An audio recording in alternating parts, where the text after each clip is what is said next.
who is involved in transmission of Vedic sciences to the present generation. Presently, he is director, Inter Gurukula University Center for Indic Knowledge System of Indic Academy.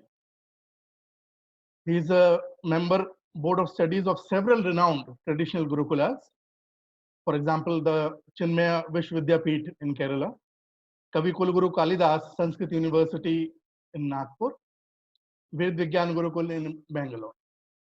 He has around 50 publications and has participated in more than 50 conference, seminar, and workshops where he has submitted his papers. Today, his topic will be yoga in folk culture, and he is an excellent faculty for the same because he specializes in culture studies, including folk culture studies, as well as linguistics, including Sanskrit linguistics. Professor Paturiji has been teaching Ramayana, Mahabharata, Bhagavata, and other Itihasas and Puranas to postgraduate students for the past 3 decades. And he has scores of creative writing works for classical dance, modern theater, and magazine. So I now invite Professor Nagaraj Paturiji to please start the session. Welcome, sir. Floor is all yours.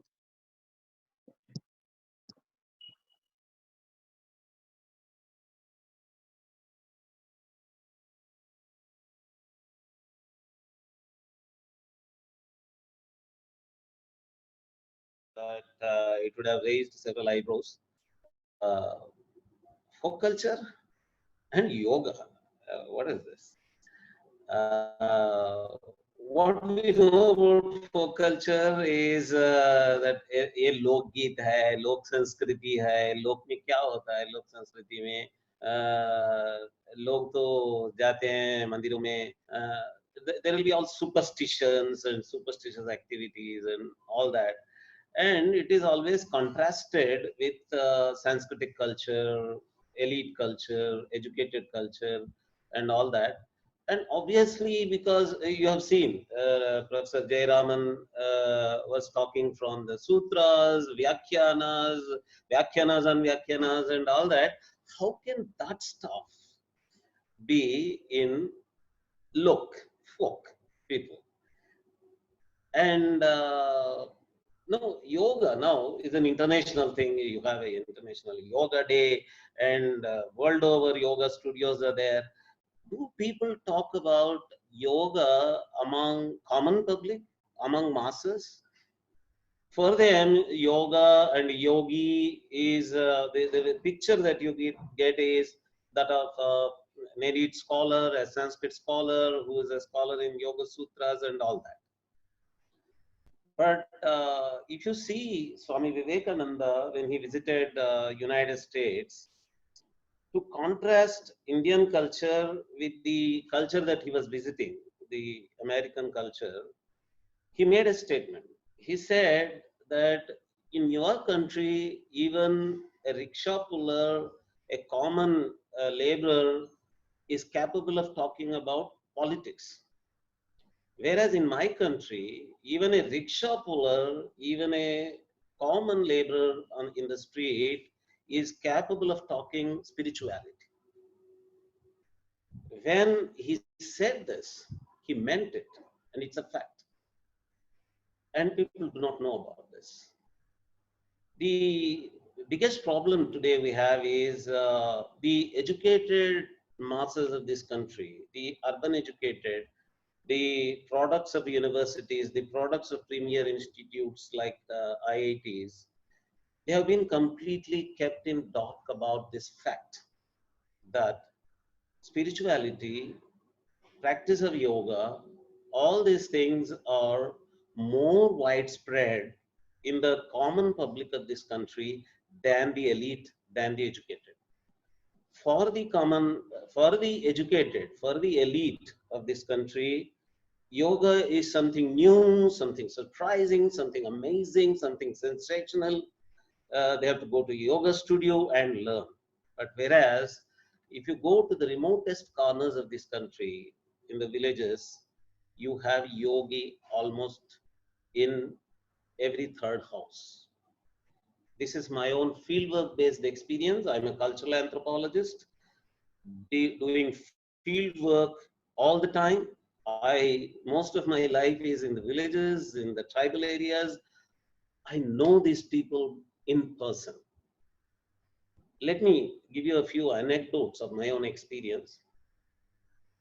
As a young boy of 17, 18 years, I was practicing my yoga sitting in the underground cellar of a temple where bhajan was going on early in the morning. And I was absorbed in my own practices, and I did not notice that someone was observing me from my back. After I completed everything, when I was about to uh, stand up and go, there was a tall but sitting posture, a person with mush uh, in dhoti, in a rural attire. He said, "You were taking so much trouble to get absorbed through several asanas and all that. Shall I give you some shorter techniques?" Then I said, "Okay, uh, if you can." And then he said, come along with me. And we climbed up the stairs from the underground. And he took me to his place. He was a washerman. He had piles of clothes to wash and iron. He said, "Can you wait for me?" And he went and arranged the clothes for washing, put them to boil. And he was about to iron the clothes. And he started ironing. I had to wait. I waited. After that, he comes and takes me into his house in some corner. He made me sit there and taught me some quick techniques of Sukshma Pranayama. He taught me Shambhavi Mudra, which earlier I knew, but the right technique he taught me. And he took me through several steps quickly into absorption. And then I repeatedly went to him and learned more. This went on happening in my life even before this, from my town, which is in the borders of Karnataka, which is very close to a forest. Even just 3 days ago, there was a news of a leopard entering the town. It is so close to the forest. And I used to be inside the caves to practice my yoga there. And there, I used to go to the laborers of a ginning mill, of cotton ginning mill, to learn yoga techniques. I used to go to the attender of a State Bank of India uh, to get my Yoga Sutra doubts clarified. I was I began my cultural anthropological field work with all my cameras and all my equipment. I was getting into a forest area where the Ganachari of a particular community was living. I had to interview him for my field work. There was a rickshaw puller sleeping in the rickshaw, and he started calling me by name. And I went to him, asked him, "How do you know my name?" He said, "Intelligence agents know other intelligence agents." uh, I said, "Okay, that's fine." And he started talking to me in a very cryptic language about at what stage I was in my yoga practice. He started asking questions like, "Are you with Amma or Appa now? Are you with mother or father now?" And then the cryptic conversation went on for some time. And there was a washerman with piles of clothes on his back coming towards us. He said, "That is my guru." And that guru approached me with a bottle in his hands. He was going to collect oil from a wooden oil making uh, gin. And he said, "Okay, would you be interested in some techniques now?" Then I said, "No, we are sitting in a tea shop, chai shop. This is not a good place." He said, "No, it's all right, but I can show you." And he taught me a few quick techniques. Uh, of Kundalini sadhana, Shatchakra Bhedana, then and there. And he talked about where he learned it and all that. And then he said, it's okay, you need not practice it now, but I gave you the technique, you start doing it later. And he just passed from there. This experience of me with the Varikari of my people, Varikari, you know, Panduranga devotees, they were also yoga practitioners.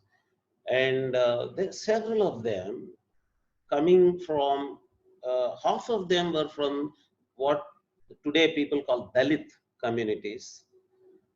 I used to learn from them. As a student of my first year BSc, I was passing across a Dalit locality. From some 500 meters from me, one yogi was sitting in front of his hut there. And he said, hey, you come here.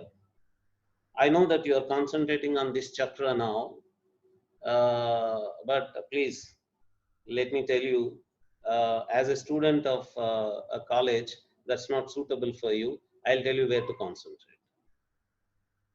From 500 meters, he could know where I was concentrating, and then he started teaching me what to do. This was a Dalit Wada. This was the Dalit street. And recently I went back to my village and found that a temple was constructed for him. There is a samadhi, there is a tomb constructed for him, and there is a temple constructed for him. I felt happy that people could recognize that he is a yogi. Otherwise, it is cryptic. People do not know. They are mystics. And let me tell you, my friends, that when people research folk culture, a very big component of that is folk literature. And this folk literature, as people know, consists of a very big portion of that called folk lyrics, folk songs. And these folk songs have several genres in them. And when you go to any other country in the world, there are many common folk lyric genres between India and other world folk literature. But one thing which you don't find in other countries, you find only in India as part of folk culture and folk literature, is the mystic lyrics. The lyrics composed by the yogic mystics. These are cryptic, mostly in cryptic language, mystic lyrics, a huge content of them, a huge corpus of them exists in India. You go to Kashmir to Kanyakumari, go to West Bengal to Gujarat, across the length and breadth of this country, in the remotest of the villages, as part of folk songs, as part of folk lyrics, you find these mystic lyrical songs, which are mostly cryptic. Recently, when we from Indic Academy conducted a conference on Advaita at Chinmaya University campus, one boy from one boy called Priyank Kumar Chauhan brought Haryanvi Lokagit, Haryanvi folk songs, which are called Raginis, which are full of such cryptic messages of Vedanta and Yoga and Yoga Sutras. He was bringing out how Advaita is incorporated in them, but he was playing the audios. They are all local folk singing, sung by local common masses. And I am a student of folk literature, folk culture researcher, and an academic teaching them. In Telugu literature, I come from the Telugu speaking areas, and I have collected thousands of these songs from my area, which have such cryptic messages. And these songs, in Telugu, they are called tattvams. They call them tattvams, tattvam songs. And tattvam, as you know, is a Sanskrit word. The word tattvam is a beautiful Sanskrit word, one of the untranslatables from Sanskrit. Uh, Tattvam literally translated into English means thatness. And what is this that? You know that Upanishads talk about the spiritual aspects, not like, unlike Puranas, where you have the names of gods and goddesses like Ganesha, Shiva, Krishna, Rama, all this. In Upanishads, you talk about the spiritual aspects in terms of entities, almost like a physics textbook. You have Brahman, you have Ishvara, you have Atman, you have all these concepts discussed in a very rational, scientific, logical way. They look like science textbooks. Upanishads, all those students of IIT, if you do not know, let me tell you that you would definitely enjoy reading Upanishads because they look like your IIT textbooks. They're all highly rational, no God, no goddess, no Rama, no Krishna, no Ganesha there. They talk about everything in terms of it, that, and they say, what is the itness of that it? What is the thatness of that? And they discuss it in a very rational way. So thatness in Sanskrit is called tattvam. Thatness of every entity. What is philosophy? After all, what is darshana? Darshana is to know the tattvam of everything, thatness of everything. And these songs in Telugu are called tattvams, because they call them so. The audience, the singers, the composers call them as tattvams. That is the things that bring out the thatness of that thing, okay, that entity. They don't even bring gods or goddesses. And within folk literature in India, those who study folk literature have identified a huge genre of folk literature called bhakti literature. This is well known. They call them bhajans. But these tattvams are not bhajans. They are part of bhajans also. They use them as bhajans also. But they are unlike the other bhajans where you have Ganesh bhajan, Ram bhajan, Krishna bhajan, Sita bhajan, or whatever. There is no god or goddess mentioned at all. Some of these tattvams even oppose worshipping specific Puranic gods. They are, some of them are iconoclast also. They are against idol worship. Some of them in Telugu, for example, it says, "Chillararallahu mokkutu unte chittamu chedunu ravare vare." It says, if you are worshipping those trivial stones, you will always get diverted. Don't go there. Focus on yourself. And if you look at this literature, they talk cryptically about their own experience. Most of these songs are experience expressing songs. And one word which gets repeated from Kashmir to Kanyakumari, West Bengal to Gujarat, entire length and breadth of this country, these songs emphasize Swanubhava, Swa Anubhava, one's own experience. And they oppose academic arrogance, scholarly arrogance. If you look at these songs, they repeatedly say, what is the use of reading so much? What is the use of being such a big scholar? Have anubhava, please. Have your own experience, please. Come, I'll give you the experience. Come, I'll share the experience. This is the refrain in these songs. And these song composers, they share those experiences in a cryptic language. When I say cryptic language, what they do is they say, for example, there is a dark space, there is a white location in the dark space, there is a lake. Inside the lake, you have a white lotus. Or did you know that white lotus? Shall I tell you where that white lotus exists? And in another song, it is sung by a woman. This is another important factor about this folk cultural yoga. The gender distinctions, all the gender discriminations, all that are consciously opposed and consciously articulated in it. There are songs in which a woman addresses another woman. She says, Akka, let me share my experience. Amma, let me share my experience. Hey, Akka, come on, let us have yoga practice. And you have in this song that I was about to quote, the woman narrator in the song says, Anna, Anna. Anna is my elder brother. I am not able to cross this brook. Uh, how to go about it?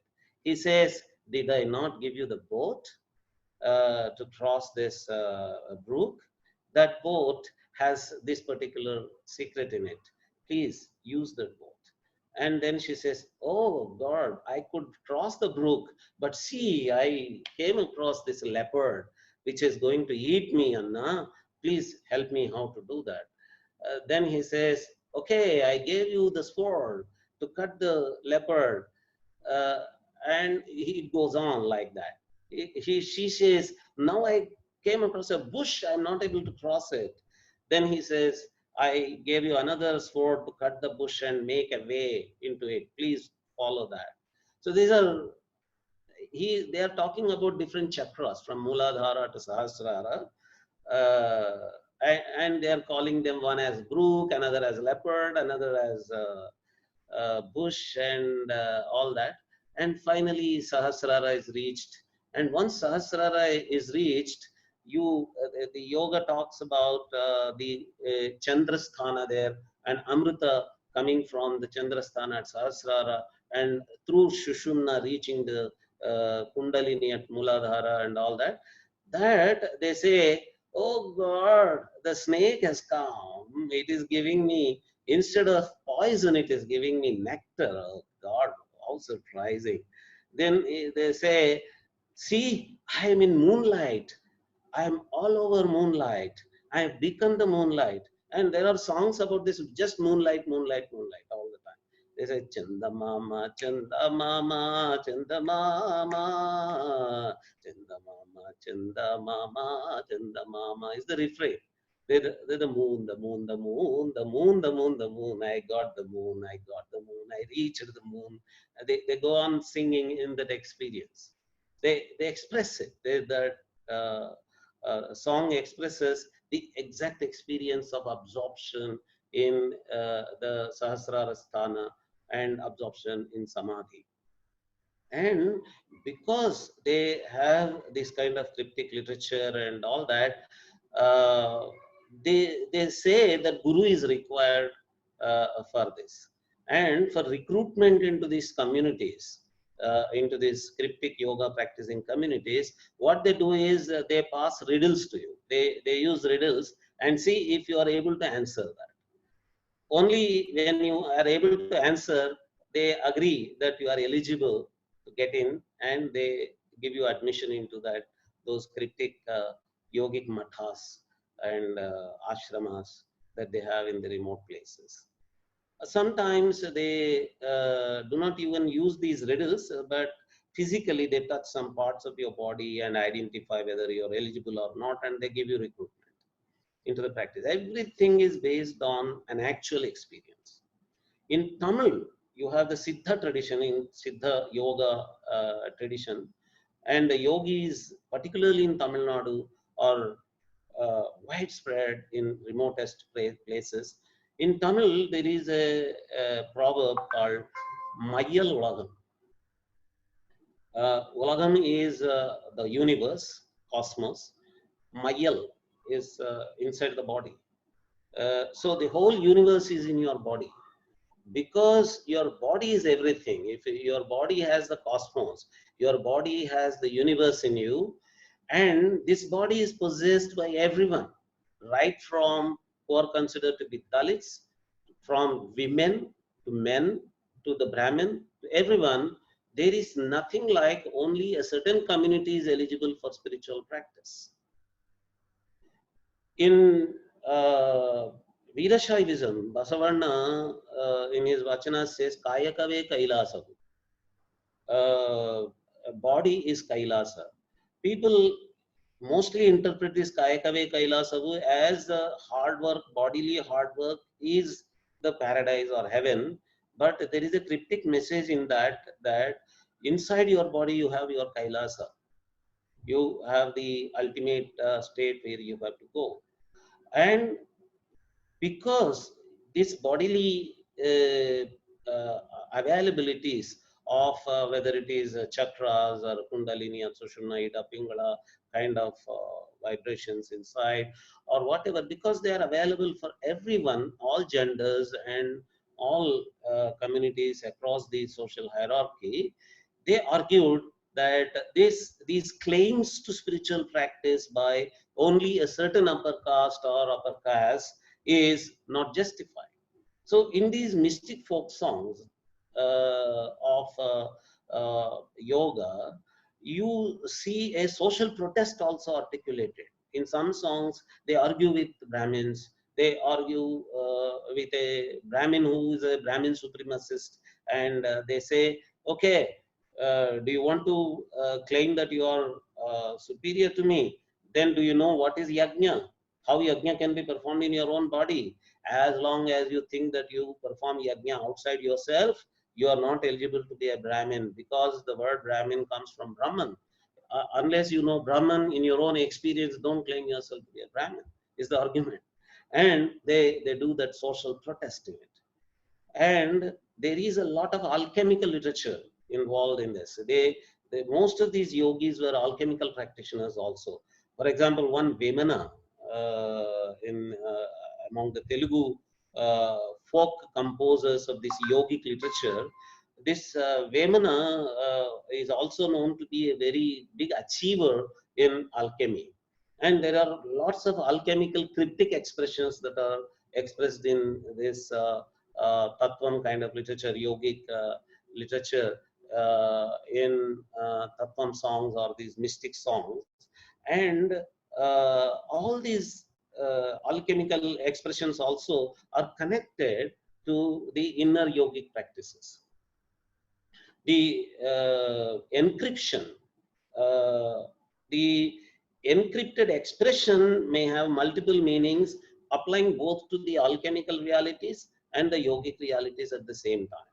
That kind of literature also is contained in them. And as part of that, Ayurveda is also included. The medical practices are also included. And as part of that, they include, for example, discussion on menstrual blood, whether the menstruation of women makes them ineligible for yogic practice or not. And all such literature exists in folk literature, folk songs, folk lyrics of the yogic kind. So one proposal I have been making and I make on this platform also is that all of us must recognize that within the folk lyrics, folk lyrical literature of this country, we have to identify a very important genre called the yogic folk lyrical literature, which is apart from the bhakti literature. Bhakti literature and this yogic literature can be distinguished based on the content. The bhakti literature has gods and goddesses, temples, shrines. For example, if there is Annamacharya, he focuses on Balaji, Tirumala Venkateshwara, and Tirumala shrine, whereas this yogi says, Tirumala is in you.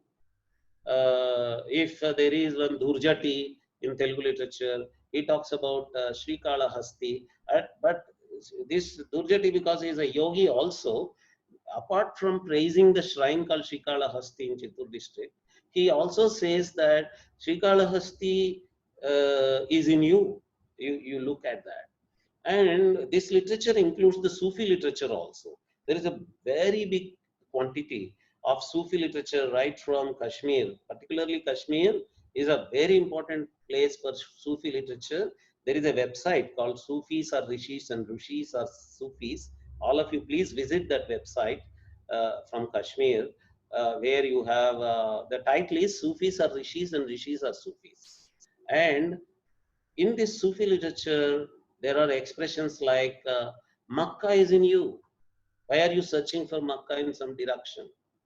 Makkanilo yakkadadi kunnado chudara is one Telugu song by Sheikh Abdul Baba, who is also called as Bhambam Baba from the Raidurg area, Anantapur district, near Guntakal in Chipgiri. There is a matam there. from where this Sheikh Abdul Baba comes and Bambam Baba. In his songs, the refrain of one of the songs is Makka Nilo Yakkada Dikku Unnado Chudara. Where is Makkah in your own inner experience? You just search for it. And all this Sufi literature also gets included. It is in regional languages, it is in Hindi, it is in all the local regional varieties of Hindi like Bhojpuri, Maithili, and all these other varieties of Hindi. And you have all these songs talking about inner experience all the time, inner experience, one zone experience, yogic experience, and all that. They may not bring you all the technical terms of Yoga Sutras and all that, but you always have an equivalence of that. Those who know the Yoga Sutra vocabulary or yogic jargon, shastric jargon of yoga and all that, when they interact with these people, when they see the meticulous analysis of the yogic experience that they are talking about, all the stages that they are undergoing, they see that they are talking about the same concepts, but they may not use all those technical terms. For example, if you are looking at a musician, folk singer, he may be doing the same things as a classical musician. He may be maintaining Shruti. He may be not distorting the swaras of a particular raga and all that. But if you say, "Oh, your Shruti is very good," he may not understand that that's called Shruti and that's called the swara, and what he is singing is in a particular raga and all that. But he is doing all that. Coming to this musicology expressions, I remembered that in folk lyrical literature also about the mystic yogic experiences, several of them have been published as chop books, footpath books, in a cheap print, in a cheap quality print. If you open those printed books, you see that at the top of every song, they provide the raga name. They provide the raga name as though they know the name of the raga. Most of these ragas are Madhyamavati, Todi, and such ragas which are suitable for that kind of vairagya expression, detachment expression, and expressions of moving towards the spirituality, getting disillusioned by the worldly experiences, and all that.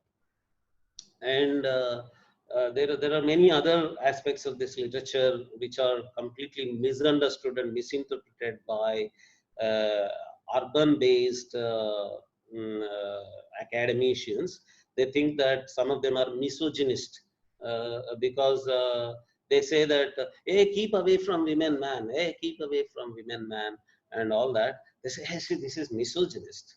But actually, what they're talking about there is be careful, be sexually restrained, don't be sexually attracted by all the sexual attractions. They're women. Actually, a woman is singing this song.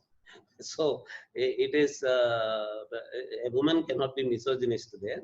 What they're talking about there is don't get attracted to sexual distortions from yogic practice and all that. So there is a lot of such misunderstanding that happens about these songs, the culture from where it comes, the communities from where they come, and the fact of the matter is that yoga in reality demographically is more widespread in these communities than the communities that we think that it is there. And these yoga studio yoga is mostly, I call it yoga. It's not yoga. It is usually yoga because this yoga studio fashion people would like to call it, they are interested in the asana part of it and all the health benefits and wellness benefits of that.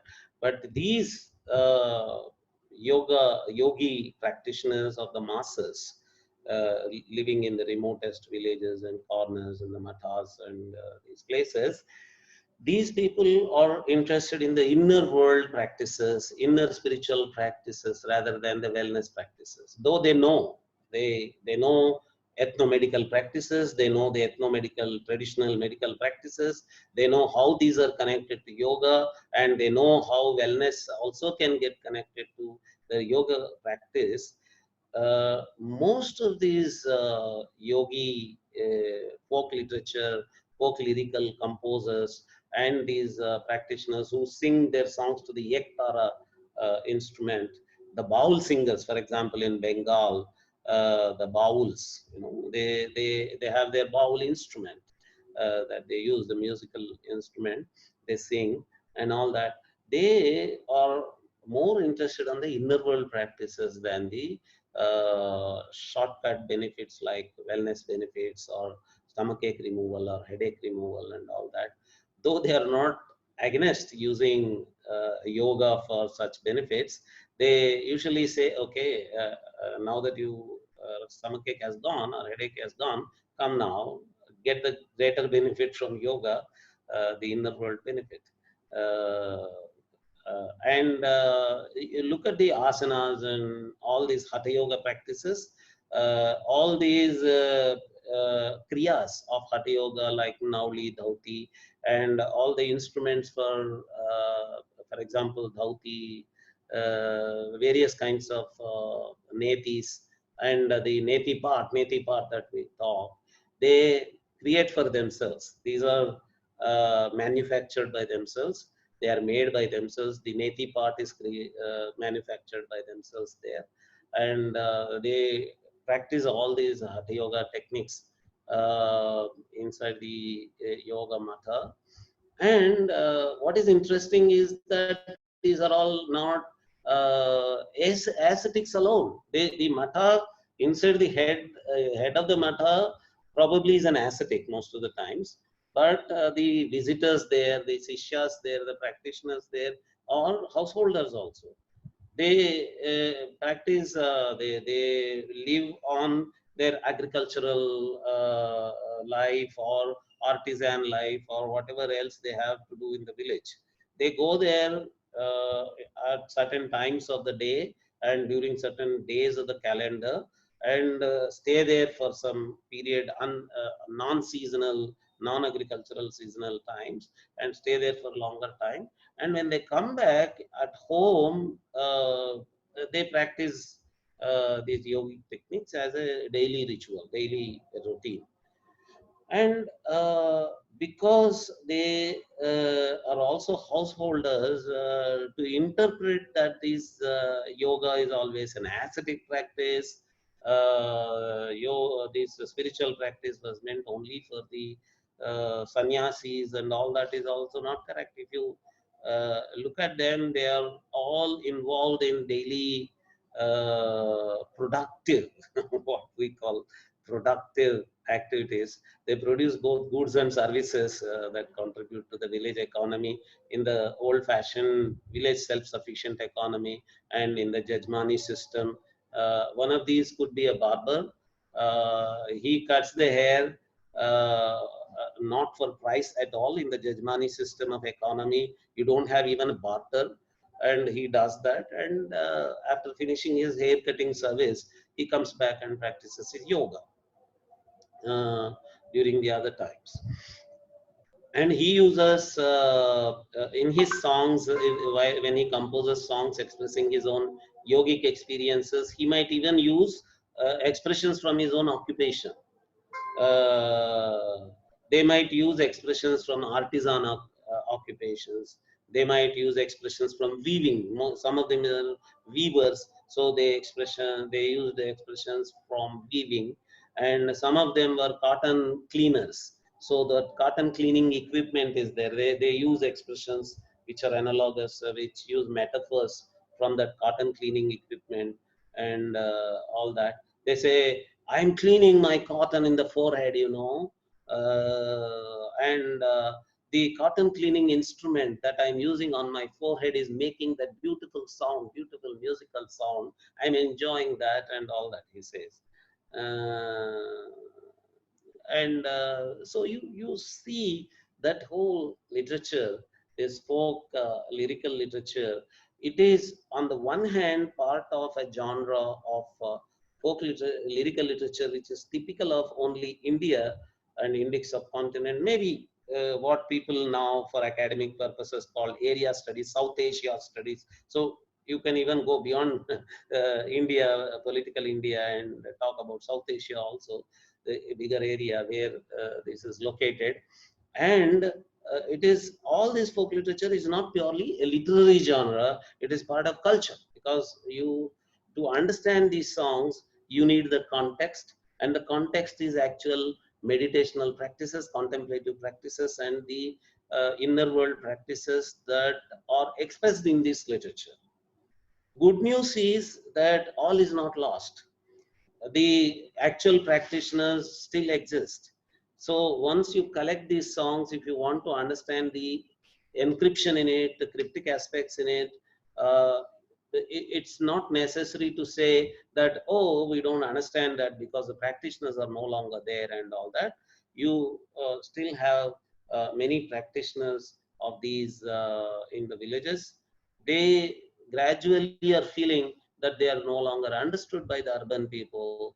The mystic practitioner of yoga, say a weaver, his own son goes to IIT Bombay and studies computer science or mechanical engineering there, comes back home and looks at his father and says, hey, what is this you are doing? Oh, you are doing yoga, asana? Okay. I'm also doing that. I'm going to a gym and I'm also building my body and all that. And the father feels very sorry, uh, also for him and for his son. He realizes that the son is not able to understand what he is doing, his inner world practice.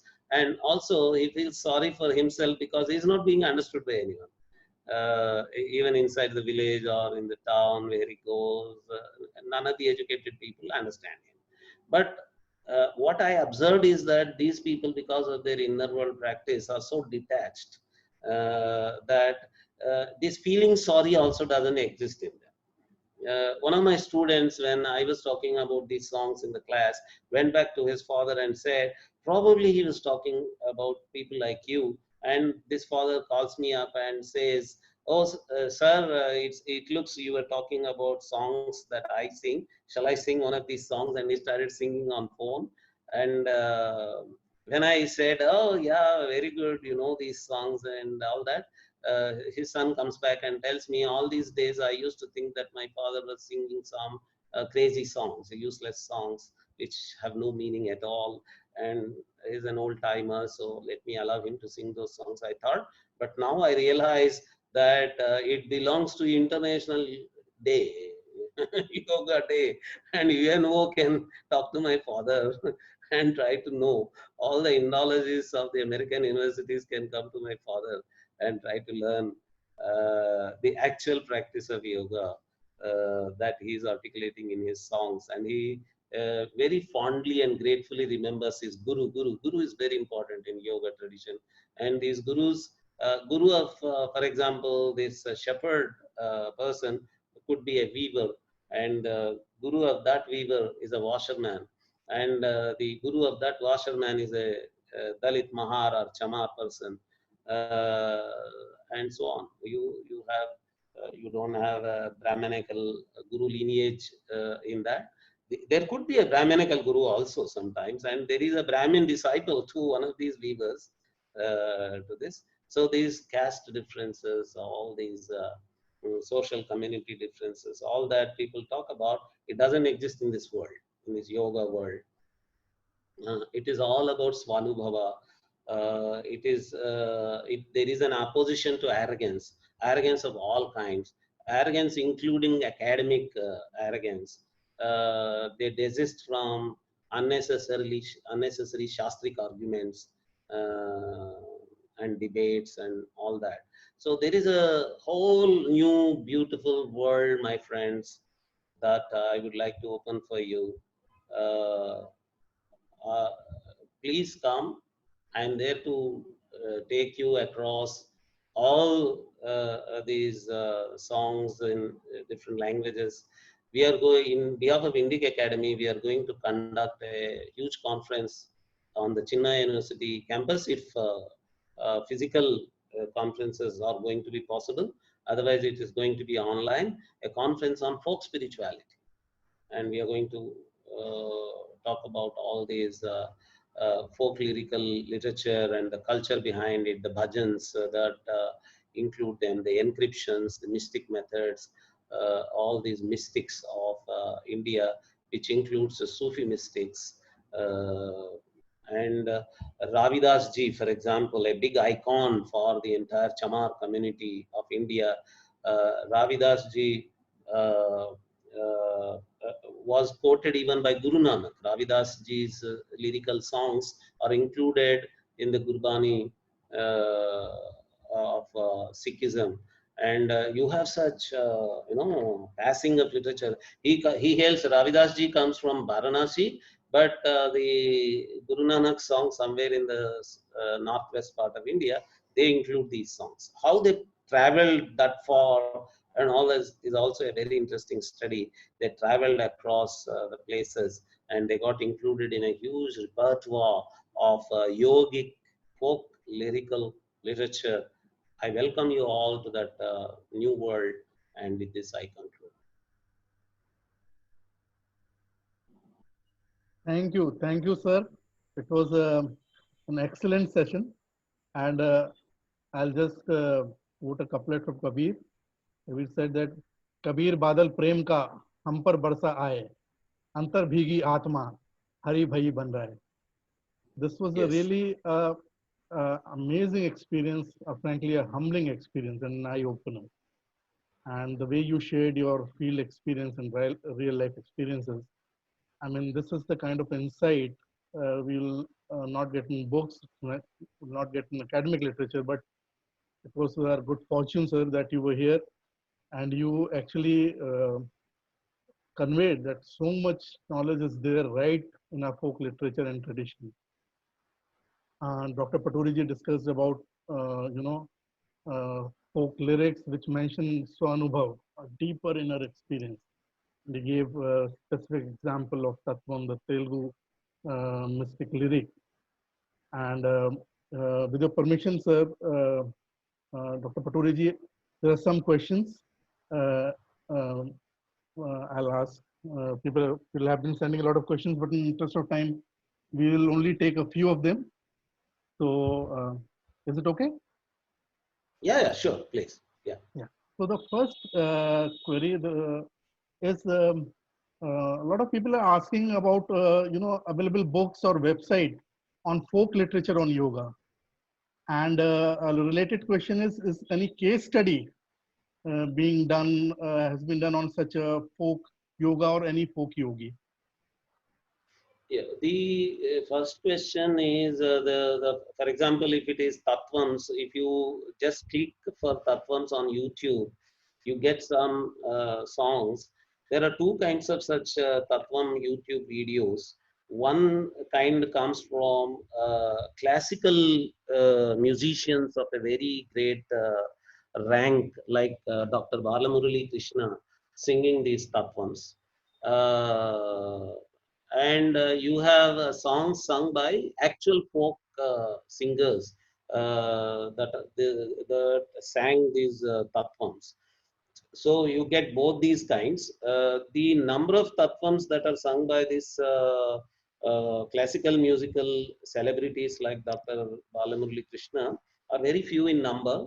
But if you go to the other tattvams sung by folk lyricists, they are a little more in number. But the documentation of the entire Tattvam literature, particularly, for example, on the YouTube itself, is very, very little compared to what is available. There is a lot to be done there, and have been encouraging singers to take this up. I was part of an All India Radio project where they documented the singing styles of these tattvams and made DVDs created for these. But as you know, in government, these things once they are done, it is all sleeping now. The DVDs that were created by All India Radio Hyderabad are sleeping.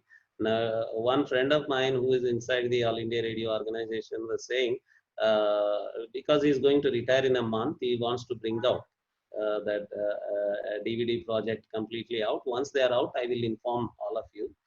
And for case studies, yes, there are some publications, some research articles that are published. Unfortunately, they are from the other sociological interests rather than the actual content of yoga in them. Uh, they wanted to show the social protest in it, and how this social protest is revolutionary, it is radical, how it is useful for, say, a labor revolution and all that.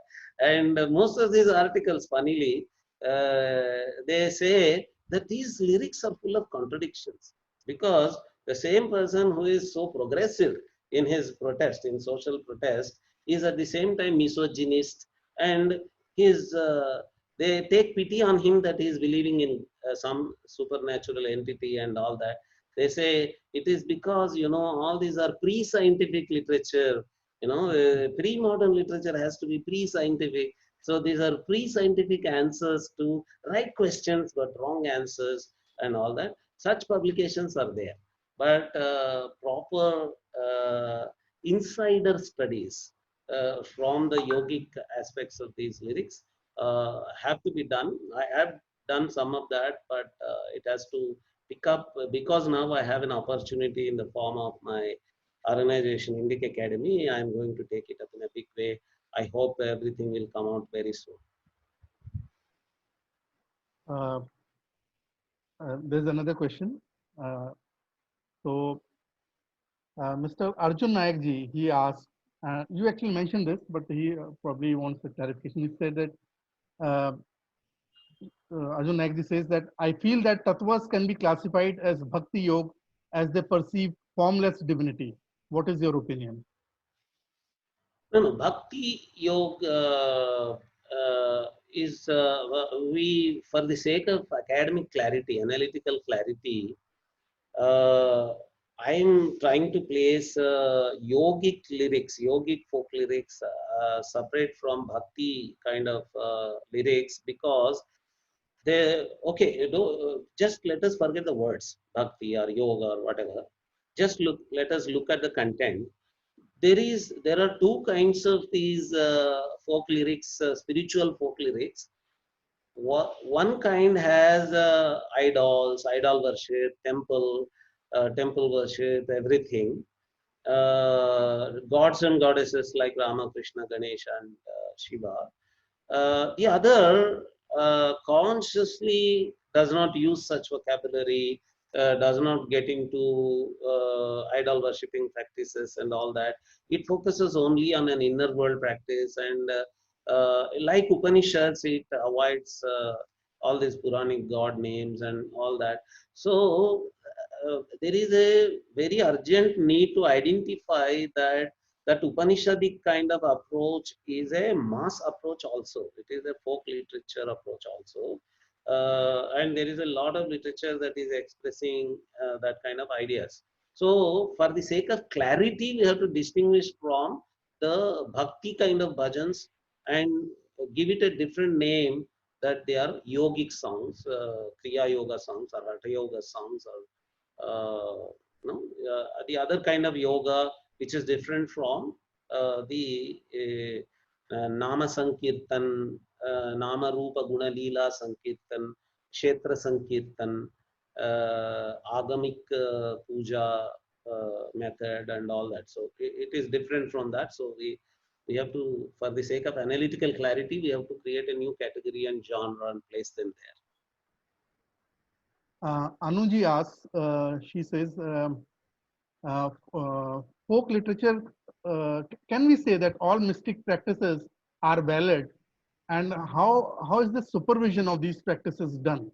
You hinted partly, but she wants to know that. Yeah, see, that's a very good question and a very important question. Supervision, supervision, supervision. That's very important, and they emphasize it.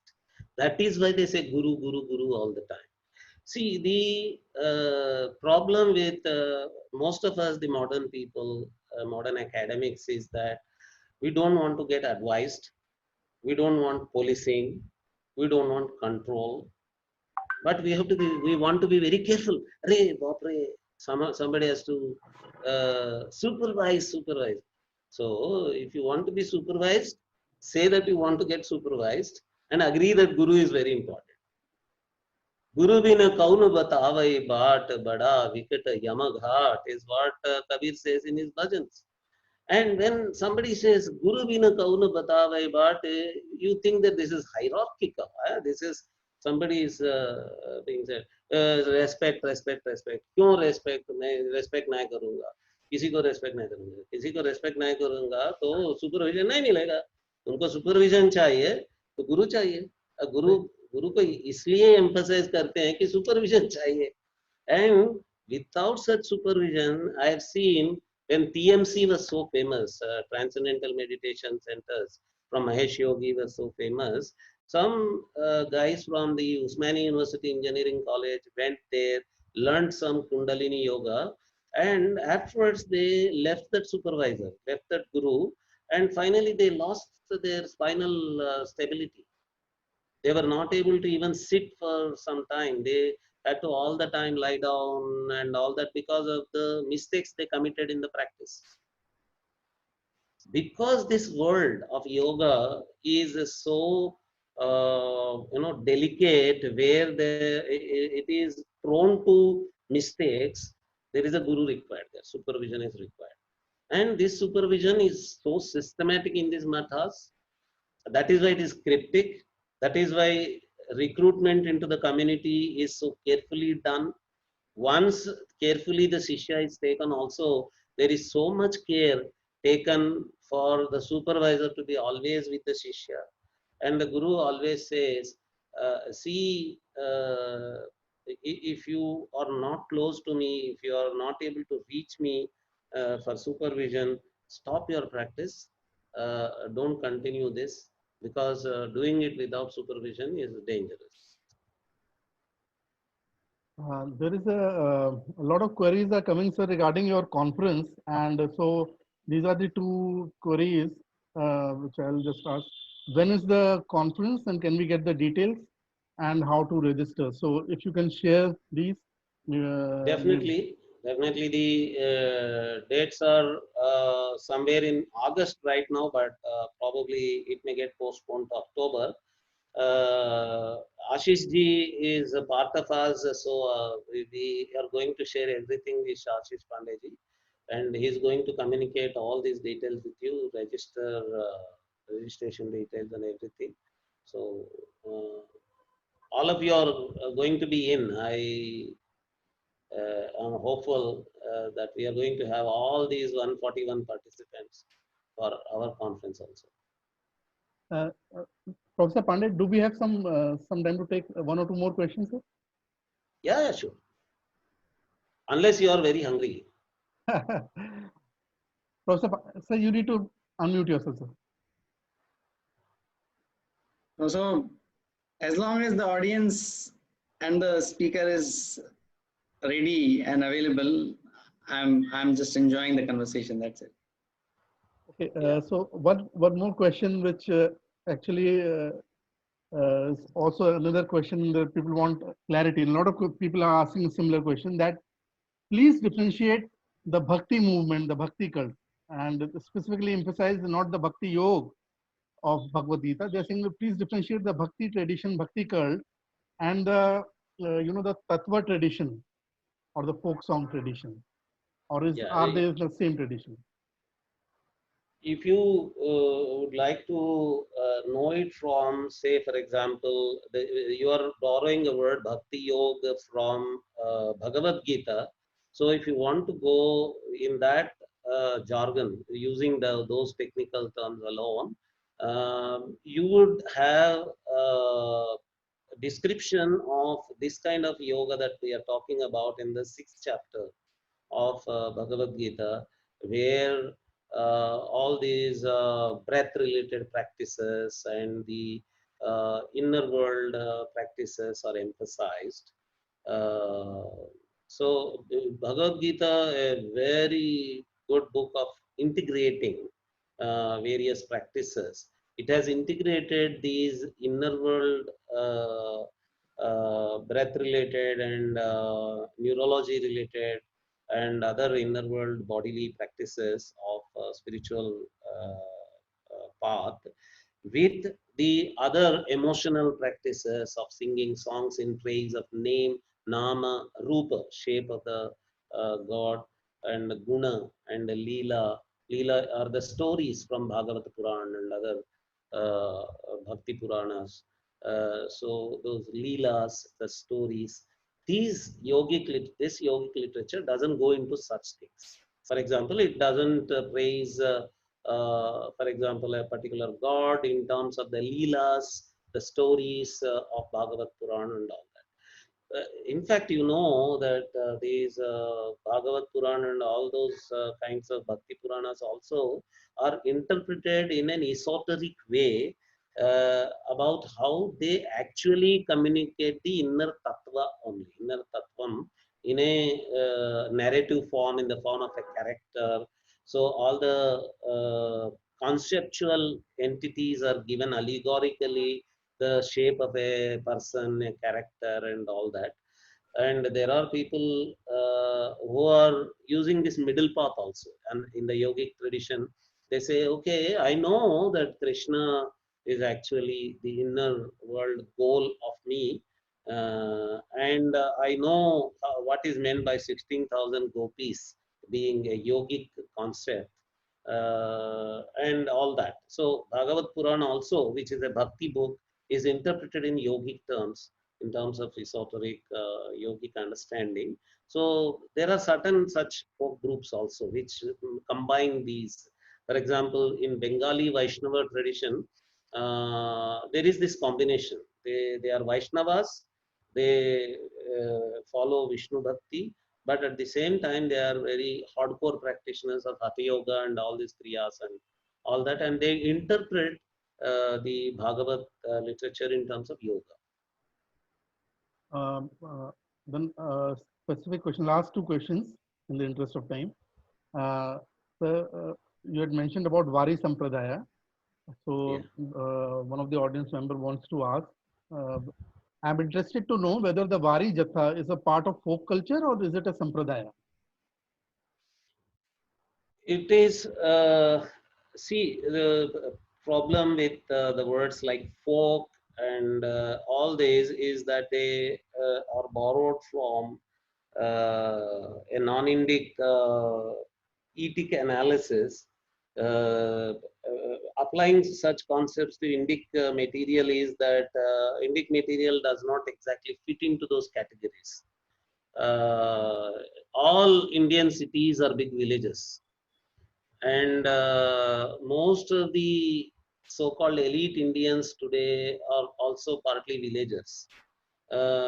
You can never distinguish between a particular urban Indian and village Indian very clearly. So people always try to project this as a problem with India, but it is a problem for people who bring those folk kind of categories. So if you have any objection to using the word folk, because no, it is peasant, it is lower, it is looked down upon, please don't use that word for Varikari. But if you realize that क्या फर्क पड़ेगा, मैं उसे लोक बोलता हूँ या फोक बोलता हूँ या ब्राह्मण बोलता हूँ या अब्राह्मण बोलता हूँ, वारी इज वारी, इट इज ए संप्रदाय, इट इज ए परंपरा. I am interested in that, don't worry about it. But if you want to show that the Wari has followers from peasant community, Wari has followers from weavers, Wari has followers from Kumbhar, Wari has the leader of one of the leading figures of Wari tradition itself, Tukaram himself was from the weaver community, from the cloth merchant community, and you have no today the entire Wari procession as all communities from all over, And if people say that it is a rural, it is peasant, it is village-like, it is rustic, and all that, yeah, what is there? क्या फर्क पड़ेगा? Rural है तो rural ही है. अगर rural तुम्हारे लिए rural lawyer है, तो वो तुम्हारा problem है, हमारा problem नहीं है. फोक तो फोक है, लोग तो लोग है, एलिट तो एलिट है, ब्राह्मण तो ब्राह्मण है, अब्राह्मण तो अब्राह्मण है, वारी वारी ही है, सांप्रदायिक है, पारंपरिक है. Last question for this session, sir. Akhil is asking, as urbanization is rapid and many people are migrating and living in nuclear families, how can these folk culture and these yogic tradition be conserved? Yeah, that's a very, very good question. Wonderful question. It's a cultural dilemma that we have today. The one good thing COVID-19 has done is it has brought out the malaise of the urban world. And now we have realized the greatness of villages, and all are migrating back to their own villages. And probably these nuclear families are now telling their grandchildren and children that अरे हमारे गांव में हमारे दादे परदादे हैं, अच्छे लोग हैं, उनको कोविड-19 सताता नहीं है, उन लोगों के पास जाएंगे. तो वहाँ से gradually now if the urban society for some reason realizes the significance of their rural roots, and they connect their children and grandchildren back to their grandparents and other elders in the family, uh, definitely this will help them in getting connected to the yogic aspects of this also. The only thing is you have to alert them and awaken them to this reality that the yoga, that yoga studio kind of urban fashionable culture is just a small tech in the whole yoga world, where your grandparents are experts. Your grandparents inside the village are very big experts. For them, all this fashionable yoga studio kind of activity is funny. So go to the roots. Uh, the your grandparents or the waterfalls from which water is being drawn and put into a mineral water bottle and being sold as the pure water from the Himalaya waterfalls, and there is a label put on that and you are buying it. Why to buy that packed water bottle? Go back to the waterfalls of your own grandparents is the message you have to give to these nuclear family products, children and grandchildren. Uh, there is one final question. I said that was the last question, but there's one final question that I need to ask you, sir. Does yoga sciences or the folk tradition, does yoga science believe in the idea of personal God? And this will conclude the question answer. Yeah, no, absolutely no. None of the Vedic traditions, none of the Hindu traditions believes in any personal God. Personal God is Abrahamic concept, and yoga tradition, when it does not believe in, it does not even get interested in gods and goddesses kind of thing. There is the question of believing in a personal God. So personal God and yogic traditions are contradiction in terms. Thanks a lot, sir. It was But, a very, yeah. So Yeah. personal God means not even avatar, huh? Who's this? No, this regarding this question, someone has asked this question. So personal God is different from avatar, or they are the same? Yeah, personal God is different from avatar. Avatars are not personal gods. Or and person God. So avatar is more a person God or personal God? God personified, the godly concept, godly entity personified is different from personal God. So is there any clarity on the do the yoga yoga tradition recognizes the avatar?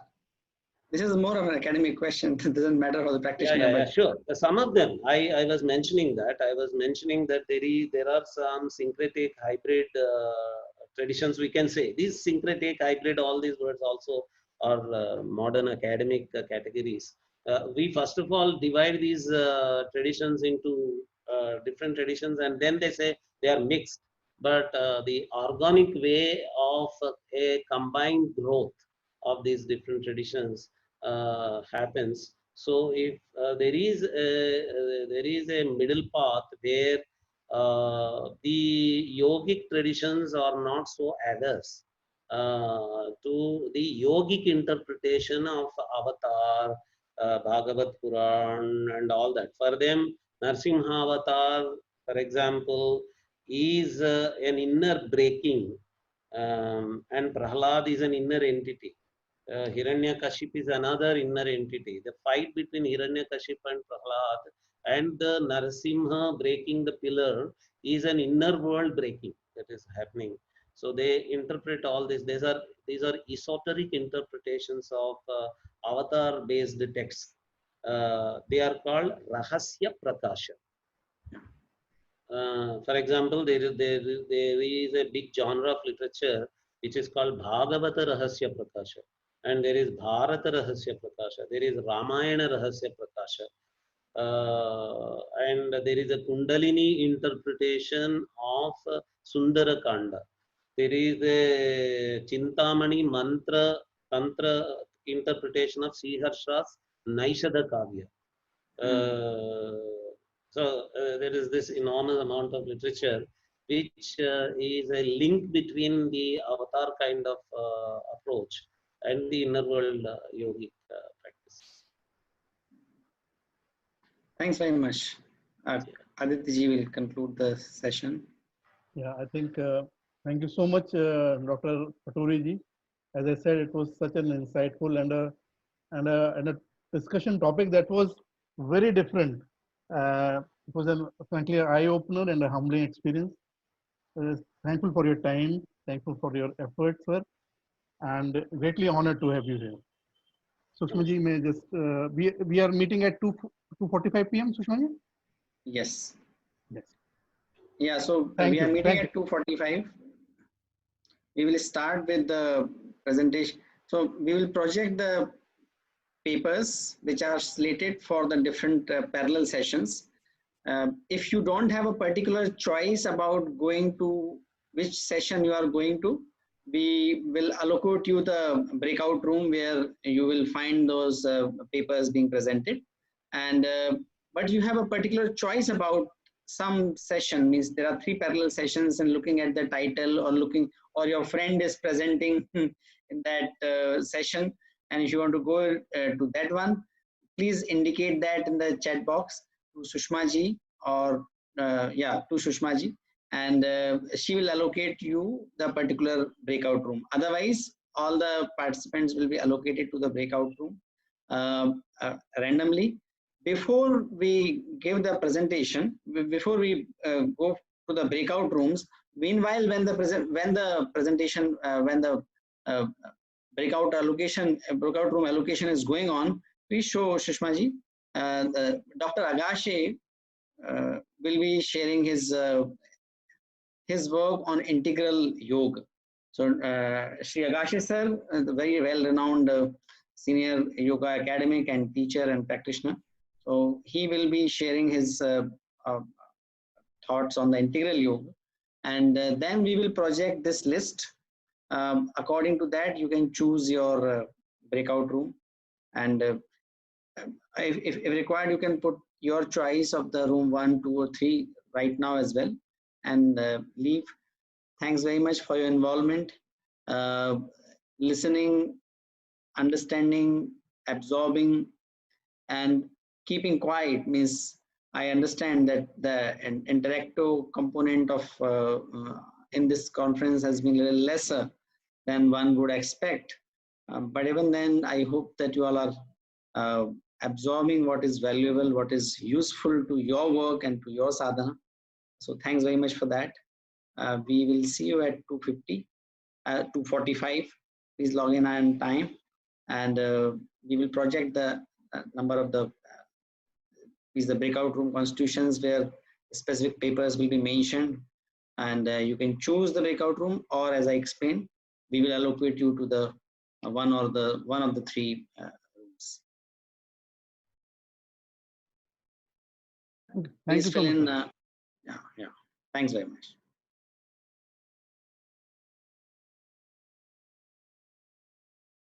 Thank you, sir. Aditya ji, will make it remain as it is? What do you say? Hello? There is the same link. Same link people want to log in. Yeah, it's the same link. Same link. So no need to log in again. Na? I'll just stop recording. Chirag? Let's stop recording.